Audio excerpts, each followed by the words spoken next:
ഉസ്ബെക്കിസ്ഥാന്റെ തലസ്ഥാനം താഷ്കന്റ്. അവിടുത്തെ Tashkent television ടവറിന് മുകളിൽ നിന്നുകൊണ്ട് ഞാൻ നഗരക്കാഴ്ചകൾ ഇങ്ങനെ ആസ്വദിക്കുകയാണ്. ഗംഭീരമായ കാഴ്ചകളാണ്. ചെറിയ ജലാശയങ്ങൾ, അമ്യൂസ്മെന്റ് പാർക്കുകൾ. നഗരത്തിൽ നിന്നും ഒരൽപ്പം വിട്ടിട്ടാണ് ഈ ടവർ. അതുകൊണ്ട് നഗരഹൃദയത്തിലെ കാഴ്ചകളല്ല കാണുന്നത്, നഗരത്തിന്റെ കേന്ദ്രഭാഗത്തു നിന്നും അല്പം വിട്ടിട്ടുള്ള സ്ഥലങ്ങൾ. ആ കാഴ്ചകളൊക്കെ കണ്ട് കുറേ നേരം അവിടെ നിന്നു. ഞങ്ങൾ ഈ ടവറിൽ കയറിയത് ഈ കാഴ്ച കാണാൻ വേണ്ടി മാത്രമല്ല. എൻ്റെ കൂടെയുള്ള സുഹൃത്ത് രാകേഷിന് നല്ല വിശപ്പ് തുടങ്ങിയിരിക്കുന്നു. ഇവിടെ ഒരു റിവോൾവിംഗ് റെസ്റ്റോറൻ്റ് ഉണ്ട്. അവിടെ കയറിയിരുന്ന് ലഘുഭക്ഷണം കഴിക്കണം. ഈ നിലയിൽ കുറച്ച് സ്നാക്സും ചോക്ലേറ്റ്സും ഒക്കെ വെച്ചിട്ടുണ്ട്. ഇതൊന്നുമല്ല ഞങ്ങളുടെ ലക്ഷ്യം. ഇതിൻ്റെ മുകളിൽ വേറെ നിലയിലേക്ക് പോകണം. ആ നിലയിലേക്ക് പോകാനായി ലിഫ്റ്റിൽ ചെന്നു കയറി. അവിടെ എത്തി. രാകേഷ് മുൻപേ ചെന്ന് കാര്യങ്ങളൊക്കെ ചോദിച്ചു. ഒരു പെൺകൊച്ച് ഞങ്ങൾക്ക് ഇരിപ്പിടം കാണിച്ചു തരാൻ വന്നു. ഗംഭീര റെസ്റ്റോറൻ്റാണ്. ഇവിടെ ആഘോഷത്തിനൊക്കെ ആളുകൾ വരും. റിവോൾവിംഗ് റെസ്റ്റോറൻറ്റ് എന്ന് പറഞ്ഞാൽ ഒരു ഫുൾ ഫ്ലെഡ്ജ് റെസ്റ്റോറൻറ്റിൻ്റെ എല്ലാ ഫെസിലിറ്റിയുമുണ്ട്. നല്ല സ്ഥലം. അതിങ്ങനെ കറങ്ങിക്കൊണ്ടിരിക്കുകയാണ്. കറക്കം എവിടെയാണെന്ന് അകത്ത് കയറുമ്പോൾ മനസ്സിലാവില്ല. അതിൻ്റെ ഒരു ഭാഗം മാത്രമേ കറങ്ങുകയുള്ളൂ. പുറത്തെ കാഴ്ചകളൊക്കെ കിട്ടുന്ന വിൻഡോ സീറ്റുകളാണ് എല്ലാം. അവിടെ മനോഹരമായ സീറ്റിംഗ് അറേഞ്ച്മെന്റ്സ്. സൂക്ഷിച്ചു നോക്കുമ്പോൾ ഞങ്ങൾ ഇരിക്കുന്ന ഭാഗം പയ്യെ കറങ്ങിക്കൊണ്ടിരിക്കുന്നത് കാണാം. ഒരൽപ്പം നോക്കിയിരിക്കണം, എന്നാലേ കാണുകയുള്ളൂ. മേശകസേരകൾ ഇട്ടിരിക്കുന്ന പുറത്തെ ഭാഗമാണ് കറങ്ങുന്നത്. ഞങ്ങൾക്ക് അവിടെ ഒരു സീറ്റ് റെഡിയാക്കി തന്നു. പ്രശ്നം എന്തെന്ന് വെച്ചാൽ ലഞ്ച് തുടങ്ങാറായിട്ടില്ല. 11 മണിയാകുന്നതേയുള്ളൂ സമയം. അപ്പോൾ ഞാനൊരു പ്രപ്പോസൽ വെച്ചു. ഇവിടെ നിന്ന് ചെറിയ സ്നാക്സ് കഴിക്കാം. പുറത്ത് ഒരു പുലാവ് സെന്റർ ഉണ്ട്. ലഞ്ച് അവിടെ നിന്നാവാം. വിളമ്പാൻ വന്നവൻ ഹിന്ദി സിനിമയുടെ ആരാധകനാണ്. ഷാരൂഖ് ഖാനെയും അമിതാഭ് ബച്ചനെയും എല്ലാം അറിയാം.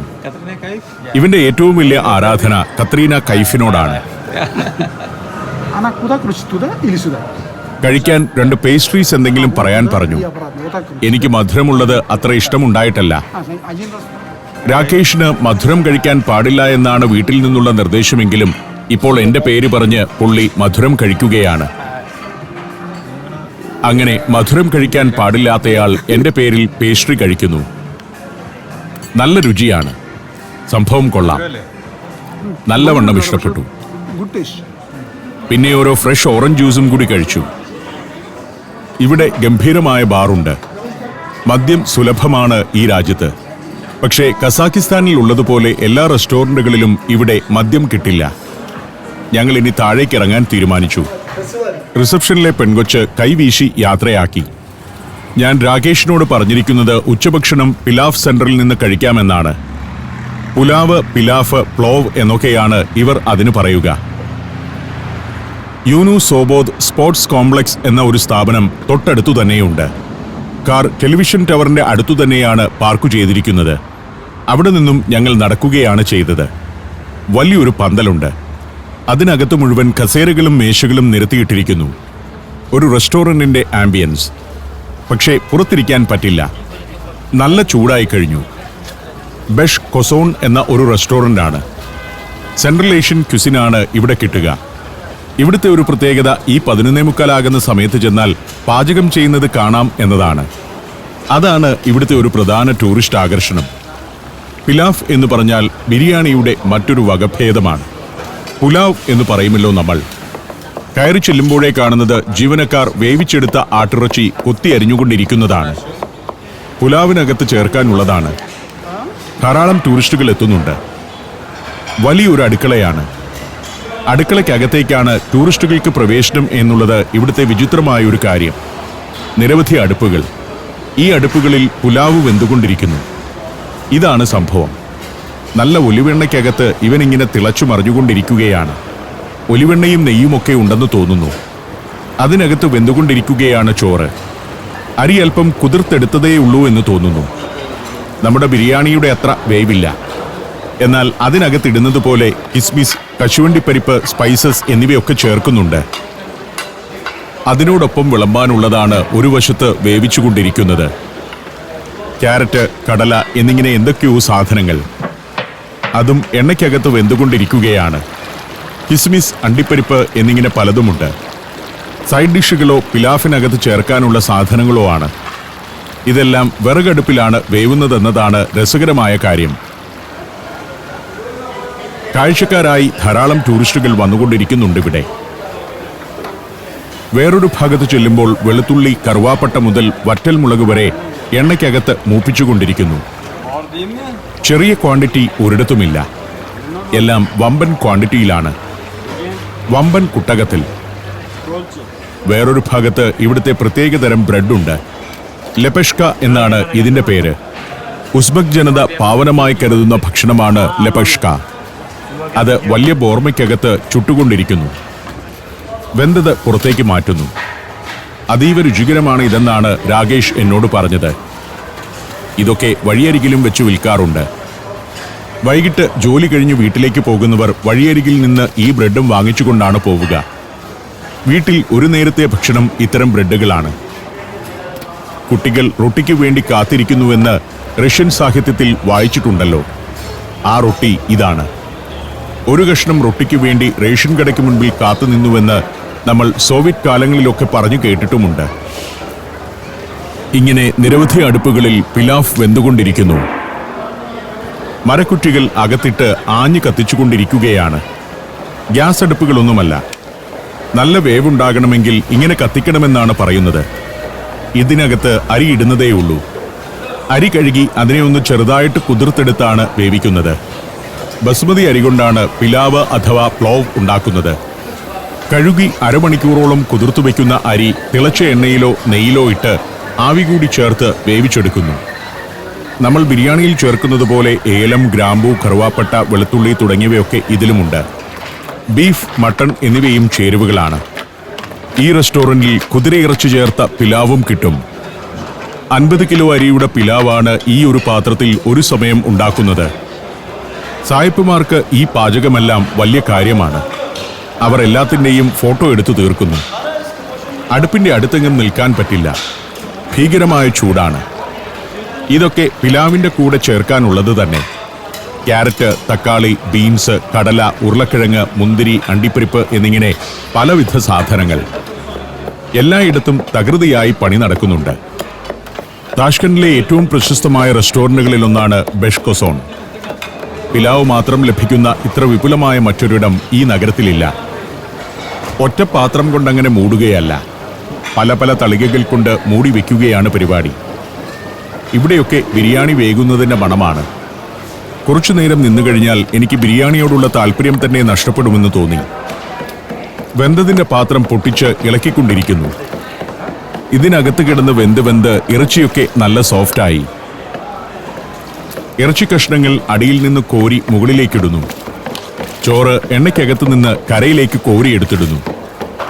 എണ്ണയ്ക്കകത്ത് മുങ്ങിക്കിടക്കുകയാണത്. ആരോഗ്യപരമായി എത്ര ഗുണകരമാണിതെന്നറിയില്ല.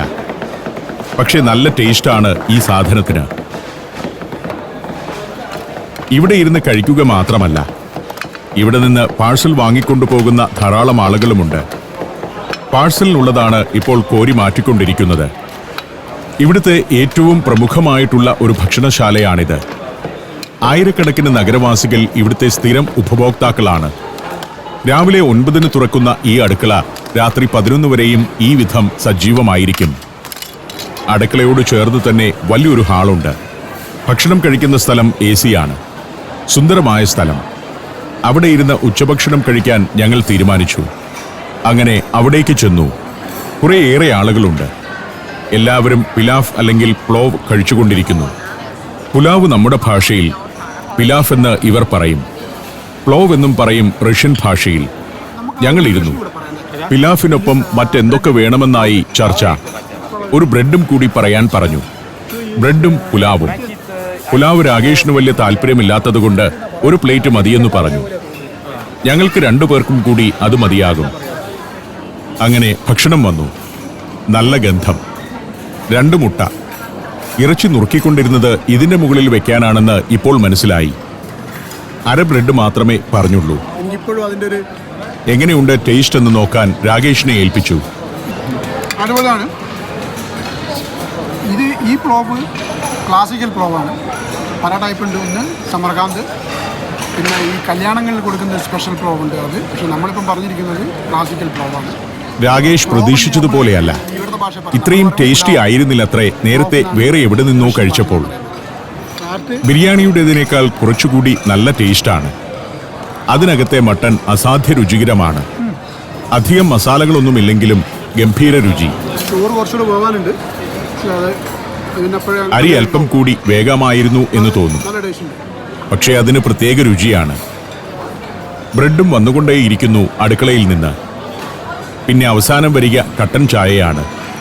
ഇവർ എന്ത് കഴിച്ചാലും ആ കൂടെ കട്ടൻ ചായ കുടിച്ചുകൊണ്ടിരിക്കും. റെസ്റ്റോറൻറ്റിൽ കയറാൻ ആളുകൾ പുറത്ത് ക്യൂ നിൽക്കുകയാണ്. അത്ര തിരക്കാണ് ഇവിടെ.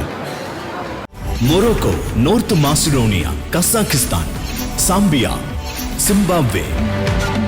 സഞ്ചാരം പെൻഡ്രൈവ് വോളിയം നമ്പർ 21. അപൂർവ ദൃശ്യയാത്രാ വിവരണ ശേഖരം ഉടൻ സ്വന്തമാക്കാൻ സഞ്ചാരം എന്ന് SMS ചെയ്യൂ. ഫോൺ 9995 444 222. ഭക്ഷണം കഴിച്ച് ഞങ്ങൾ പുറത്തേക്കിറങ്ങി. വണ്ടി പാർക്ക് ചെയ്തിരിക്കുന്നത് ടവറിന് ചുവട്ടിലാണ്. അങ്ങോട്ട് നടന്നു. നല്ല ചൂടാണ് പുറത്ത്. വഴിയോര കച്ചവടക്കാർ ഉന്തുവണ്ടിയുമായി പോകുന്നു. അങ്ങനെ പോകുമ്പോൾ വഴിയരികിലെ പുൽമേട്ടിൽ ഒരു യുവതി ഇരുന്ന് വെള്ളം വിൽക്കുന്നു. കൊടും ചൂടത്ത് ഒരു ചെറിയ വരുമാനത്തിനു വേണ്ടി ഒരു യുവതി ഇവിടെ ഇരുന്ന് കച്ചവടം നടത്തുന്നത് വിശാല ഹൃദയനായ രാകേഷിന് സഹിച്ചില്ല. അതുകൊണ്ട് തന്നെ കച്ചവടക്കാരിക്ക് പ്രോത്സാഹനം നൽകി അവളെ പ്രചോദിപ്പിക്കാൻ അദ്ദേഹം തീരുമാനിച്ചു. ഒരു കുപ്പി വെള്ളവും പോമോഗ്രാനൈറ്റിന്റെ ഒരു ജ്യൂസും വാങ്ങാനാണ് തീരുമാനം. ഇത്തരം വിശാല ഹൃദയരെ പ്രതീക്ഷിച്ചാണ് ഈ വഴിയരികിൽ ഇവൾ പെട്ടിയും പ്രമാണവുമായി വന്നിരുന്ന് കച്ചവടം നടത്തുന്നത്. ആവശ്യത്തിനുള്ള വെള്ളം വണ്ടിയിലുണ്ടല്ലോ എന്ന് ഞാൻ പറഞ്ഞപ്പോൾ ചെറുകിട കച്ചവടക്കാരെ പ്രോത്സാഹിപ്പിക്കുന്നത് പണ്ടേ തന്റെ ശീലമാണെന്നായിരുന്നു രാകേഷിന്റെ മറുപടി. അവര് വേലത്തിരിക്കുമ്പോൾ അവർക്കൊരു ചെറിയൊരു ഇത് വേണ്ടേ? നമ്മുടെ നാട്ടിലെ ചെറുകിട കച്ചവടക്കാരെ പ്രോത്സാഹിപ്പിക്കണം എന്ന് പറയുന്നത്. അവിടെ നിന്ന് ഞങ്ങൾ യാത്ര തുടർന്നു. ഇനി നമ്മൾ പോകുന്നത് ഇവിടുത്തെ ചോസു ബസാറിലേക്കാണ്. വെള്ളിയാഴ്ചയുടെ ഉച്ചനേരമാണ്. അതുകൊണ്ട് ബസാർ എങ്ങനെയാകുമെന്നറിയില്ല. 16-ാം നൂറ്റാണ്ട് മുതൽ ഇവിടെയുള്ള ബസാറാണ്. സോവിയറ്റ് കാലത്ത് പുനരുദ്ധരിച്ച ബസാർ. പോകുന്ന വഴിക്ക് കനാലുകൾ, ധാരാളം ക്ലാസിക് മന്ദിരങ്ങൾ എന്നിവയൊക്കെ കാണാം. ഈ ക്ലാസിക് മന്ദിരങ്ങളിൽ പലതും യൂണിവേഴ്സിറ്റികളാണ്. ധാരാളം മെഡിക്കൽ യൂണിവേഴ്സിറ്റികളും ടെക്നിക്കൽ യൂണിവേഴ്സിറ്റികളും ഇവിടെയുണ്ട്. ഈ കാണുന്നതെല്ലാം പല വിദ്യാഭ്യാസ സ്ഥാപനങ്ങളാണ്. കേരളത്തിൽ നിന്നുൾപ്പെടെ ഇന്ത്യയിൽ നിന്ന് ധാരാളം വിദ്യാർത്ഥികൾ ഇവിടെ മെഡിക്കൽ യൂണിവേഴ്സിറ്റികളിൽ പഠിക്കാൻ വന്നിട്ടുണ്ട്. പണ്ടും വരുമായിരുന്നു. താഷ്കണ്ടിൽ പഠിച്ചിരുന്ന ധാരാളം മലയാളി സ്റ്റുഡൻസ് ഉണ്ട്. അവരൊക്കെ പഠിക്കുന്ന യൂണിവേഴ്സിറ്റി കെട്ടിടങ്ങളാണ് ഈ കാണുന്നതിൽ പലതും. അതിനൊക്കെ ഒരു ലോക നിലവാരമുണ്ട്. അവയുടെ പരിസരങ്ങൾ കാണുക. ഇതൊക്കെ കാണുമ്പോഴാണ് നമ്മുടെ യൂണിവേഴ്സിറ്റി കെട്ടിടങ്ങളെയും ക്യാമ്പസുകളെയും ഓർത്ത് സങ്കടം വരുന്നത്. പിന്നെ അപ്പാർട്ട്മെന്റുകളുടെ കാഴ്ചയായി. ഞങ്ങൾ നഗരഹൃദയത്തിലേക്കാണ് പോകുന്നത്. അങ്ങോട്ട് പോകുമ്പോൾ ഈ കാണുന്നതൊക്കെ സോവിയറ്റ് കാലഘട്ടത്തിലെ അപ്പാർട്ട്മെന്റുകളാണ്. ക്രൂഷ്ചേവിന്റെ കാലത്തും മറ്റും പണിതത്. അതിനകത്താണ് നഗരത്തിലെ വലിയൊരു ശതമാനം ആളുകളും ഇപ്പോഴും വസിക്കുന്നത്. എല്ലാത്തിനും ഏതാണ്ട് ഒരേ ഉയരമാണ്. 8 നിലയിൽ കൂടുതൽ ഉയരമില്ല. ഇതിവിടുത്തെ മ്യൂസിയം ഓഫ് നേച്ചറാണ്. അതായത് ഉസ്ബെക്കിസ്ഥാൻ ദൗലത്ത് തബിയത്ത് മ്യൂസിയം എന്നാണ് ഇവിടുത്തെ ഭാഷയിൽ അതിൻ്റെ പേര്. Museum of nature. അങ്ങനെ ചെല്ലുമ്പോൾ വലിയൊരു കോപ്പ കമിഴ്ത്തിയതുപോലെ ഒരു നിർമ്മിതി കാണാം. അതാണ് ചോർസു ബസാർ. അതിൻ്റെ പാർക്കിങ്ങിൽ കൊണ്ടുപോയി വണ്ടിയിട്ടു. പുറത്തിറങ്ങാൻ മേല. നല്ല ചൂടാണ്. 42 ഡിഗ്രി സെൽഷ്യസോ മറ്റോ ആണ് ചൂട്. ചന്തയ്ക്കകത്ത് ഇപ്പോൾ ചെന്നു കഴിഞ്ഞാൽ വലിയ തിരക്കുണ്ടാവില്ല. ആളുകൾ ഉച്ചയ്ക്ക് നിസ്കരിക്കാൻ പോയിരിക്കുന്ന സമയമാവും. അത് ഞങ്ങൾക്കറിയാം. എങ്കിലും ഇവിടെ വന്ന സ്ഥിതിക്ക് അവിടം കൂടി കാണാമെന്ന് തീരുമാനിച്ചു. അതിനകത്തേക്ക് കയറി ചെന്നു. പ്രതീക്ഷിച്ചതുപോലെ തന്നെ ജനത്തിരക്കില്ല. അല്ലെങ്കിൽ ഇവിടെ നിറഞ്ഞ് ആളുകൾ ഒഴുകേണ്ടതാണ്. മനോഹരമായ മേൽക്കൂര. സോവിയറ്റ് കാല നിർമ്മിതിയാണിത്. അന്നത്തെ തൂണുകളില്ലാത്ത ഒരു കൂറ്റൻ കെട്ടിടം. ഒരു ഫുട്ബോൾ സ്റ്റേഡിയത്തിന്റെ വലിപ്പമുണ്ട്. അതിനകത്ത് വൃത്താകാരത്തിൽ സജ്ജീകരിച്ച കൗണ്ടറുകൾ. ഇവിടെ നിൽക്കുമ്പോൾ നമുക്കത് വ്യക്തമാകുകയില്ല. കുറച്ചുകൂടി മുകളിൽ നിന്ന് നോക്കിയാലേ കാണുകയുള്ളൂ. ചന്തയ്ക്ക് ഇപ്പോൾ കാണുമ്പോൾ ഒരു നിലയേ ഉള്ളൂ എന്ന് തോന്നുമെങ്കിലും ഇതിന്റെ സൈഡിൽ കൂടി ഒരു നിലയും കൂടിയുണ്ട്. കൗണ്ടറുകളിൽ പലതരം സലാഡുകൾ, ചീസ്, വീട്ടുസാധനങ്ങൾ, ഭക്ഷ്യവസ്തുക്കൾ തുടങ്ങിയവയൊക്കെയാണ്. ട്രഡീഷണൽ ഉസ്ബെക്കിസ്ഥാൻ വേഷം ധരിച്ച സ്ത്രീകൾ. ഇടയ്ക്ക് ഇത് കാണാൻ സായിപ്പുമാരെയും ടൂറിസ്റ്റുകളെയും കാണാം. അവർ വന്ന് ഈ ചീസിന്റെയൊക്കെ വില ചോദിക്കുന്നു. ഇവിടെ 2 പെൺകുട്ടികൾ നിൽക്കുന്നുണ്ട്. കൊച്ചുകുട്ടികളാണ്. അവരാണ് ചീസ് വിൽപ്പനക്കാരികൾ. ഇംഗ്ലീഷ് കഷ്ടിച്ചറിയാം. ഇപ്പോൾ ഇവിടെ സ്കൂളുകളിലൊക്കെ ഇംഗ്ലീഷും പഠിപ്പിക്കുന്നുണ്ട്. പണ്ട് റഷ്യനായിരുന്നു പഠിപ്പിച്ചിരുന്നത്. റഷ്യനും ഉസ്ബെക് ഭാഷയുമായിരുന്നു. വലിയ പെൺകൊച്ചിന്റെ പേര് നാദിറ എന്നാണ്. ഇവൾ സ്റ്റുഡന്റ് ആണ്. സമ്മർ വെക്കേഷനാണ് ഇപ്പോൾ ഉസ്ബെക്കിസ്ഥാനിൽ. അമ്മയായിരുന്നു കടയിൽ നിൽക്കുന്നത്. അമ്മ ഉച്ചനേരത്ത് വീട്ടിൽ പോയ സമയത്ത് ചേച്ചിക്കും അനിയത്തിക്കും ഡ്യൂട്ടി കൊടുത്തിരിക്കുകയാണ്. എസോസെ എന്നാണ് അനിയത്തിയുടെ പേര്. എസോസയും നാദിറയും കൂടിയാണ് കച്ചവടം. ചീസ് വേണ്ടിയിട്ടല്ല. അവർ ഈ വിൽക്കുന്നതിന്റെ കൗതുകം അറിയാൻ വേണ്ടി രാകേഷും പോയി വിലയൊക്കെ ചോദിച്ചു. അടുത്ത ഭാഗം മുഴുവൻ ഇറച്ചിക്കടകളാണ്. ആട്, ബീഫ്, കുതിര, ഈ 3 ഇറച്ചികളാണ് ഇവിടെ പ്രധാനമായിട്ടുള്ളത്. അതൊക്കെ വളരെ കലാപരമായി മുറിച്ച് നെയ്യുള്ള ഭാഗവും നെയ്യില്ലാത്ത ഭാഗവുമാക്കി എല്ലുള്ള ഭാഗവും എല്ലില്ലാത്ത ഭാഗവും വേർതിരിച്ചൊക്കെ വെച്ചിരിക്കുകയാണ്. നെയ്ക്കട്ടയും വിൽക്കും. അത് നെയ്ക്കട്ടയാണ്. ഇവിടെ അതിനും ആവശ്യക്കാരുണ്ട്.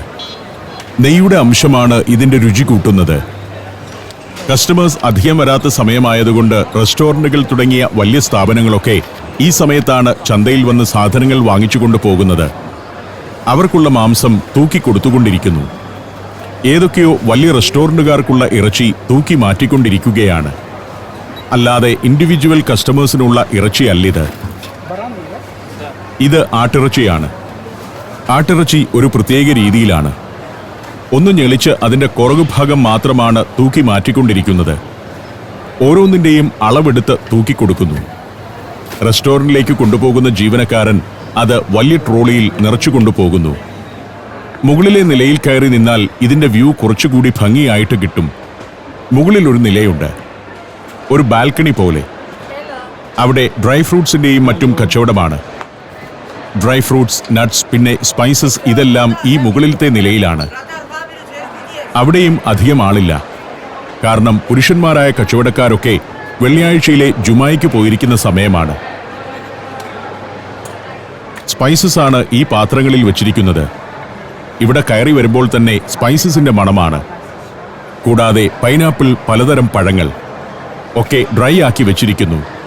നമ്മുടെ നാട്ടിലുള്ള തരം സുഗന്ധവ്യഞ്ജനങ്ങൾ, കറുവാപ്പട്ട, ഗ്രാമ്പൂ തുടങ്ങി പല സാധനങ്ങൾ. ഇവിടെ നിൽക്കുമ്പോഴാണ് ഈ ഒരു ചന്തയുടെ അടുക്കും ചിട്ടയും കാണുന്നത്. വികസിതമാണ്, ഗംഭീര സംസ്കാരമാണ് എന്നൊക്കെ പറയുമ്പോഴും ഇങ്ങനെ ഒരു ചന്ത നമ്മുടെ രാജ്യത്ത് മൊത്തത്തിൽ നോക്കിയാലും കിട്ടില്ല. ഇതൊക്കെയാണ് ഇവരുടെ ഒരു സിസ്റ്റം. സോവിയറ്റ് യൂണിയന്റെ കാലം മുതലുള്ള സിസ്റ്റമാണ്. സെൻട്രൽ നിന്ന് ചുറ്റോടു ചുറ്റും വൃത്തത്തിൽ ഒരു ചന്ത. അതിഗംഭീരമായൊരു ആർക്കിടെക്ചറാണ് ഇതിൻ്റേത്. സോവിയറ്റ് മോഡേണിസം എന്ന് പറയുന്ന ശൈലിയാണിത്. 1980കളിലായിരുന്നു ഈ ബസാറിന്റെ നിർമ്മാണം. പ്രസിദ്ധരായ സോവിയറ്റ് ആർക്കിടെക്റ്റുകളായ വ്ളാഡിമിർ അസിമോവ്, സാബിർ അഡിലോവ് എന്നിവർ ചേർന്നാണ് ഇത് ഡിസൈൻ ചെയ്തത്.